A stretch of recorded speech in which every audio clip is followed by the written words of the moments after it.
حضرت ذوالنون مصری رحمۃ اللہ علیہ بہت بڑے اللہ کے ولی ہیں۔ ایسے اللہ کے ولی ہیں جن کی ذات پر ولایت کو بھی ناز ہے۔ حضرت ذوالنون مصری رحمۃ اللہ علیہ نے 10 سال تک کوئی بھی لذیذ کھانا نہیں کھایا۔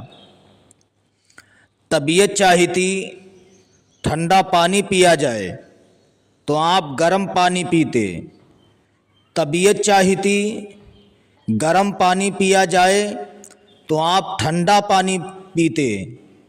10 سال تک نفس کی مخالفت کرتے رہے۔ نفس چاہتا ہمیں لذیذ کھانا ملے، آپ بیکار کھاتے۔ نفس چاہتا ہم فلاں چیز کھائیں گے، آپ اپنے نفس کی 10 سال تک مخالفت کرتے رہے۔ اسلامی بھائیوں، ذرا اندازہ لگائیے کتنے بڑے اللہ کے ولی ہیں حضرت ذوالنون مصری رحمۃ اللہ علیہ، جنہوں نے 10 سال تک کوئی بھی لذیذ کھانا نہیں کھایا، 10 سال تک اپنے نفس کی مخالفت کرتے رہے۔ عید سعید سے پہلے آپ نے سوچا، اے ذوالنون، تو نے 10 سال تک کوئی بھی لذیذ کھانا نہیں کھایا، 10 سال کے بعد عید سعید کے دن تو اپنے نفس کی بات مان لے اور 10 سال کے بعد عمدہ قسم کا کھانا، 10 سال کے بعد لذیذ کھانا تناول فرما لے۔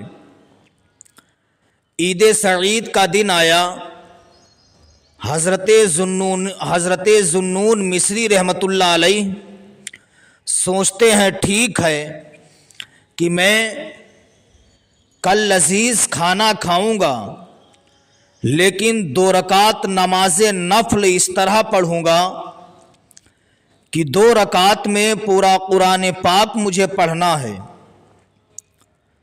اللہ اکبر!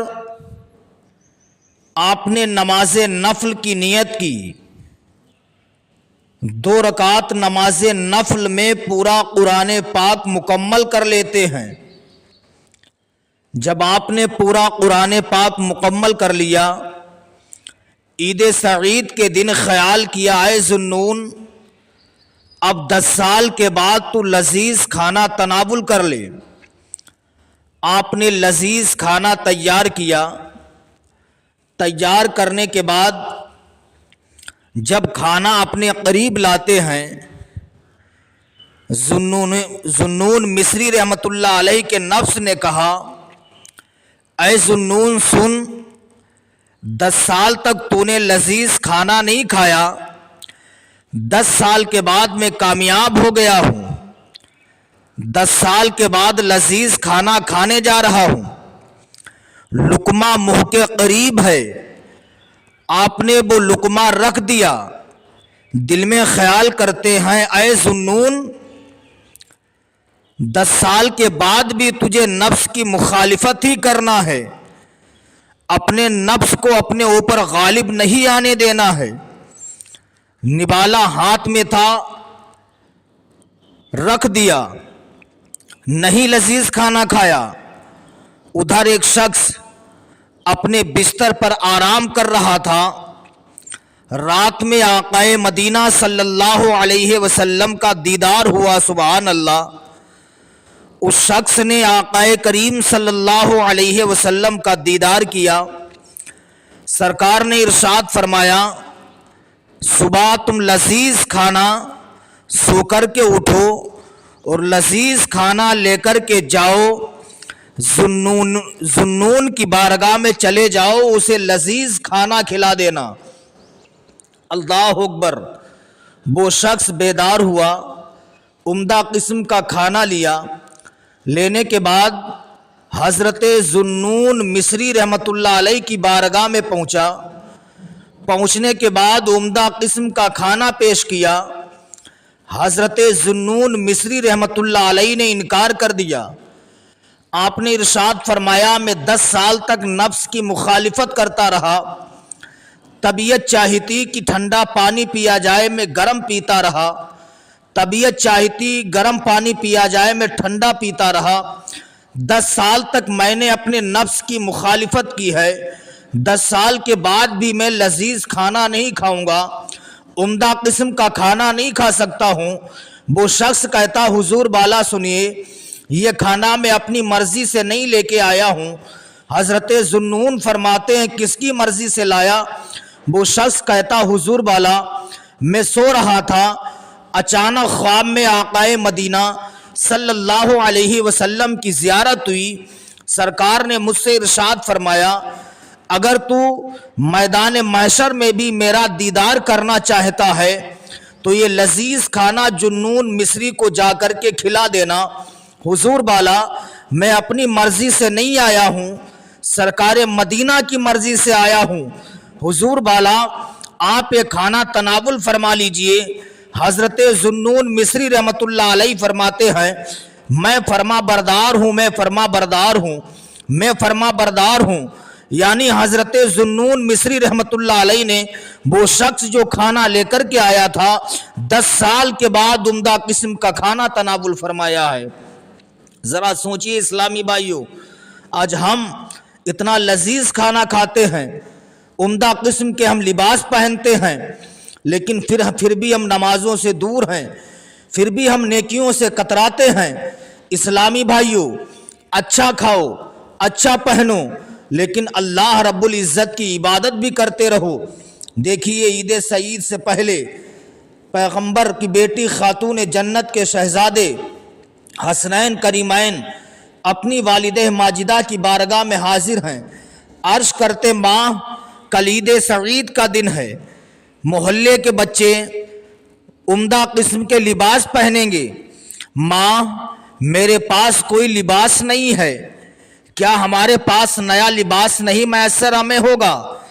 پیغمبر کی بیٹی خاتون جنت نے حسنین کریمین کو روتے ہوئے دیکھا، ارشاد فرماتی میرے بیٹو رو مت، تمہیں بھی نئے کپڑے میسر ہوں گے، ماں نے وعدہ کر لیا۔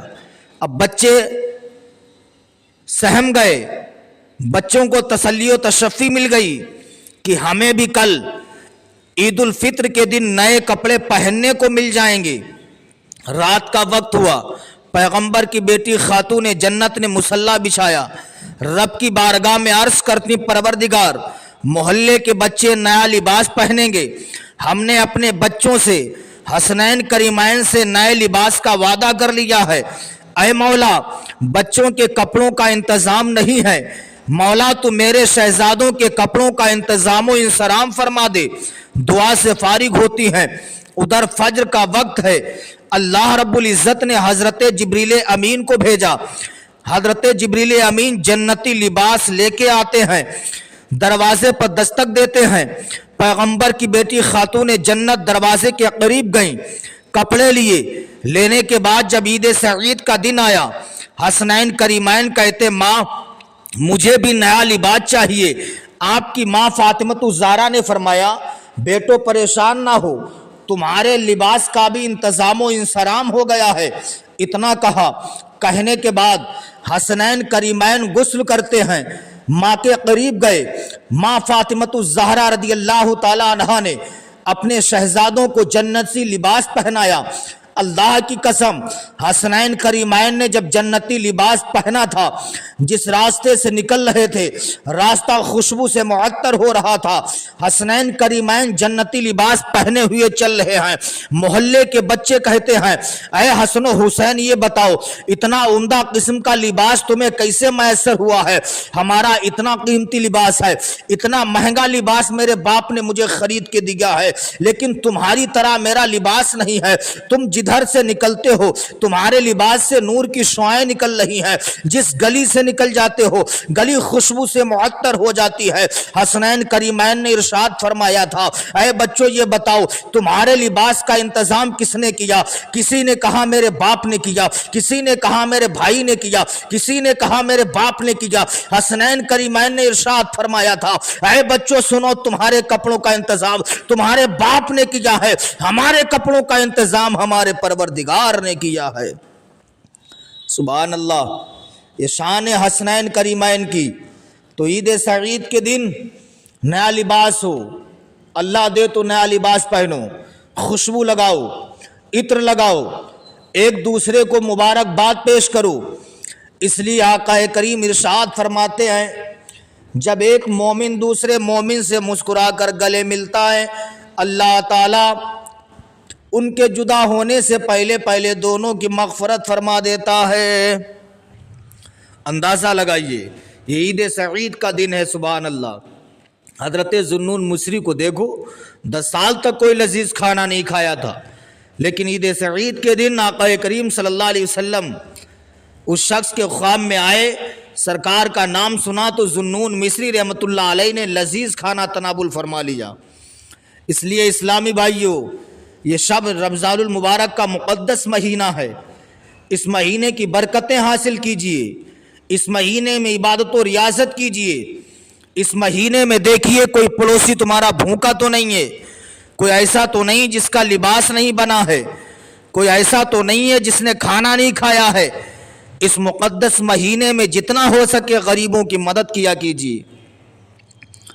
صحابہ کی زندگی سے ہمیں درس حاصل کرنا چاہیے کہ صحابہ کرام علیہم الرضوان نے اپنی زندگی کو کس طریقے سے گزارا ہے۔ اسلامی بھائیوں، اللہ کا احسان عظیم ہے کہ اس نے ہمیں اور آپ کو طرح طرح کی نعمتوں سے نوازا ہے۔ ہم اللہ کی طرح طرح کی نعمتیں کھاتے ہیں۔ اللہ قرآن میں فرماتا ہے وَإِن تَعُدُّوا نِعْمَةَ اللَّهِ لَا تُحْصُوهَا، رب فرماتا میرے بندو سنو، اگر تم میری نعمتوں کا شمار کرنا چاہو تو میری نعمتوں کا شمار نہیں کر سکتے ہو۔ اندازہ لگائیے اللہ نے کتنی عظیم نعمتوں سے ہمیں اور آپ کو نوازا ہے۔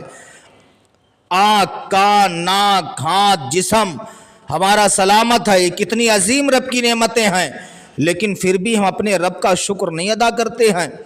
اسلامی بھائیوں، خدا دے تب بھی اس کا شکر ادا کرو، نہ دے تب بھی اس کا شکر ادا کرو۔ کسی دانا نے کہا خدا دے تو شکر کرو، نہ دے تو صبر کرو، انشاءاللہ ایک نہ ایک دن اللہ رب العزت تمہیں ضرور عطا فرمائے گا۔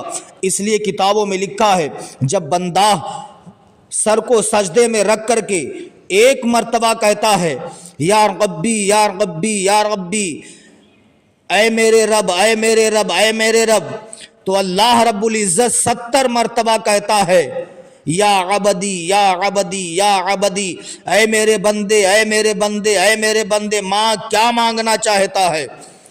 آپ ایک بار کہتے ہو یا ربی اے میرے رب، رب 70 مرتبہ کہتا یا عبدی یا عبدی یا عبدی، رب 70 مرتبہ کہتا میرے بندے مانگ کیا مانگتا ہے، اے میرے بندے مانگ کیا مانگتا ہے، اے میرے بندے مانگ کیا مانگتا ہے۔ بندہ جب رب کی بارگاہ سے مانگتا ہے رب اسے عطا فرما دیتا ہے۔ رب کی بارگاہ میں بندہ جب عاجزی انکساری کے ساتھ اپنے ہاتھوں کو اٹھا کر کہتا ہے اے مولا تو مجھے فلاں چیز عطا فرما دے، اللہ اپنے بندے کو وہ چیز عطا فرما دیتا ہے، اس لیے کہ اللہ پاک اپنے بندوں سے 70 ماہوں سے زیادہ محبت فرماتا ہے۔